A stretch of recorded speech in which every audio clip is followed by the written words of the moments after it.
I started when I was about 14. Seeing the boats coming and going, living by the sea, especially on a nice day, was very appealing and caught my imagination.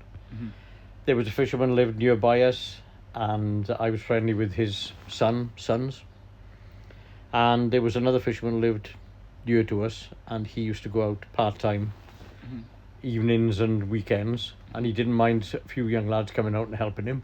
So that was quite good.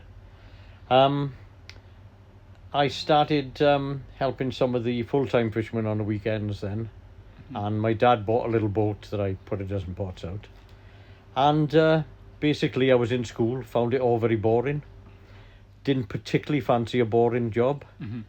And so it just appealed to me. So I did it kind of against the advice of all my teachers, parents, relatives, all that sort of jazz.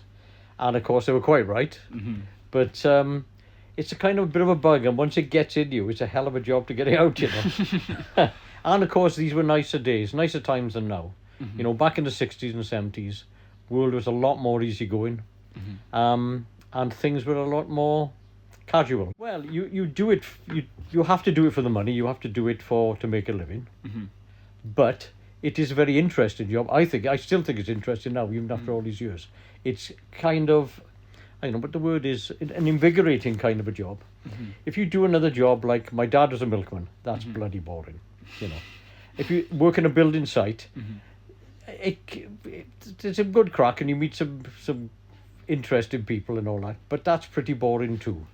And so I couldn't work in an office. I just couldn't do it. Don't like being indoors, couldn't wait to leave school, absolutely hated it when the weather was nice. Didn't mind going in when it was raining, but when the weather was nice, I just wanted to get out of there. And increasingly in the last couple of years in school, I only went, put my name down, and then if it was a nice day, bugger off again. So it's fascinating. Boats, the sea, and all that. It's always changing. It's always interesting, and it's something that is much more. You know, a lot of people have hobbies and sports and all this sort of stuff to fill this void in their life. Well, if you go fishing, you don't need that, because your hobby and your inspiration and your sort of enjoyment of life, interacting with the natural world, blah, blah, blah, and getting paid for it. Well, it's a win-win. It's a closely kept secret. We don't want everybody else to find out. Otherwise, everybody want to be a fisherman.